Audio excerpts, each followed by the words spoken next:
emergency we declared last month. But look at the record of what we've achieved in this city. We've taken over 60,000 tonnes of carbon out of the atmosphere. By the end of this year, we would have reduced the carbon footprint of Southampton City Council by 76% since 2011. That is a phenomenal achievement of the work that we've put in to one of the defining issues of our times.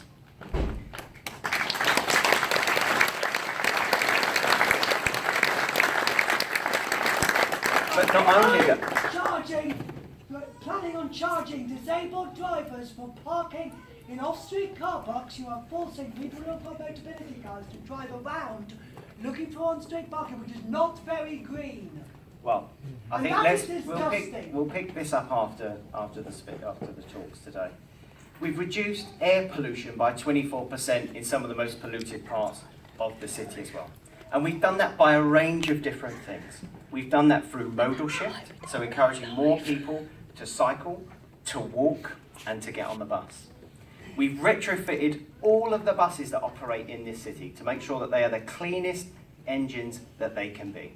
And we will be setting over the next 5 years strong targets for those buses to be electric.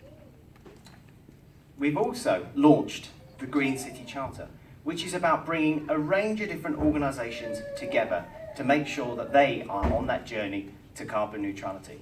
It's not just the councils who are responsible for the emissions. It's every single one of us, but it's also other organisations which don't tend to get involved. So what we've done is we've set a framework in place to get organisations to come on that journey with us. And we've had the bus companies sign up, we've had, importantly, Saints Football Club sign up, but we've had the universities and a number of other of the key players, including the port in this city, to commit to that green vision. We can achieve more together than we ever can achieve alone. And we do that by working in a collaborative way with our city partners. One of the other challenges that we need to get to grips with is affordable homes and affordable housing. And we are building council houses in this city at the fastest rate than we've done in over 30 years. We've done that because it's important. We've got over 8,000 families who are waiting for an affordable home. 8,000 families. So we've set a target that by 2025 we will have built 1,000 new council-owned homes.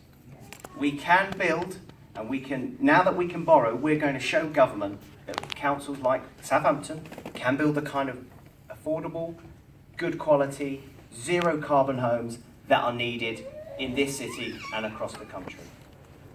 But it's also about the safety in our homes. We all can remember the tragedy of Grenfell. So one of the projects that Simon kicked off when he was leader was about making sure that every one of our council tower blocks was retrofitted with sprinklers.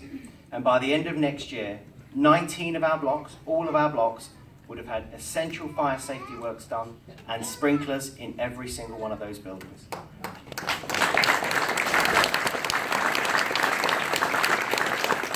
No one should feel unsafe in their homes, and all our council homes will be protected by that programme. It's about making sure we have good public services. The public sector, you all know, has been carved up by private companies over years and years. And we have got a great national policy now set out by Andrew Gwynn and Jeremy Corbyn to make sure that we are looking at insourcing public services and having that as the default. So one of the first things that I did when I became leader was to look at one of the biggest public sector contracts that have been outsourced in local government, and that was our Capita contract. 240 staff and around £13 million worth of spend. We terminated that contract, and in July this year, all of those staff became back in-house to be council employees delivering the services that our residents sorely need. Yeah.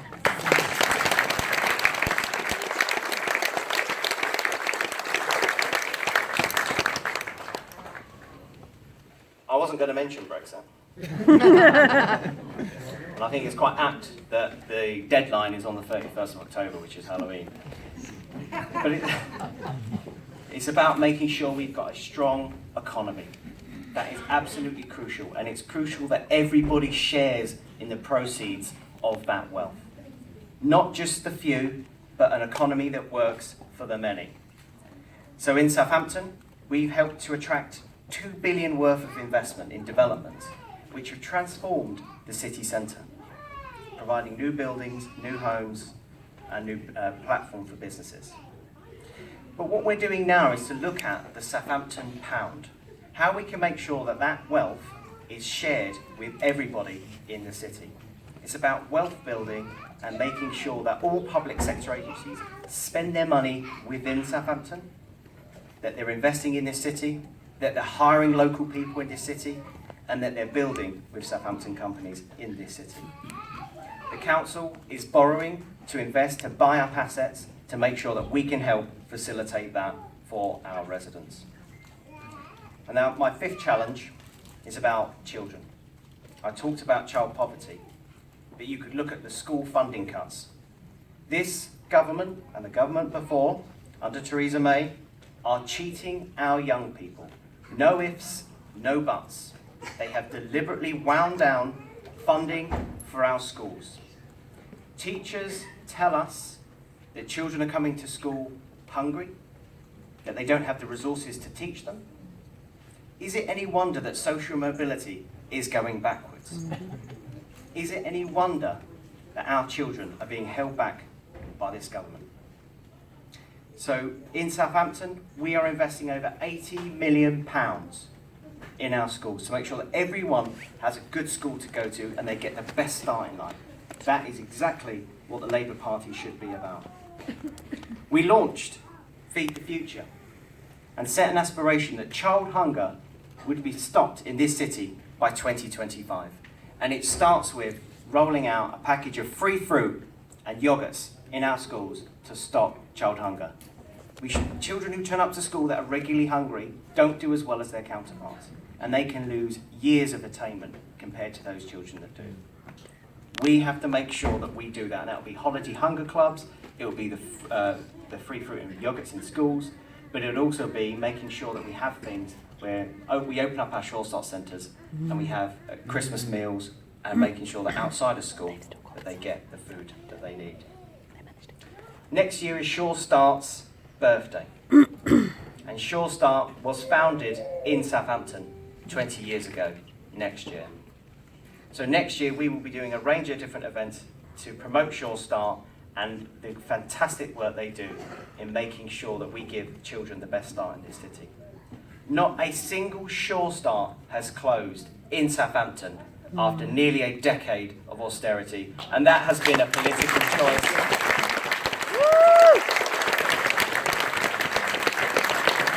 That has been a political choice taken by the Labour Council since it's been in control in 2012. Every year, Shore Start is put on our table to say maybe we should think about closing some of these centres, and every single year, as when Simon was leader and whilst I've been leader, we have said no, we are not going to close any of these centres because they do so much fantastic work. So we're proud of what Labour's achieved in Southampton, but we are crying out for that Labour government. We can only do so much under Tory austerity. We can only do so much whilst the Tories continually hamper local government and hold us back from the social change that we can do. We can only do so much with Tories who prioritise an economy that works for the few and not the many, and we can only do so much with a Tory government that is actively pushing more children into poverty, creating a damning legacy for future generations to come. So that Labour government, I'll finish where I started, doesn't go through Southampton, it starts in Southampton, and it starts with Simon Letts elected in Itchin, it starts with Alan Whitehead getting re-elected in Test. So come and campaign for both of these phenomenal parliamentary candidates, and come to Southampton to see Labour values going right through our movement here today. Thank you very much.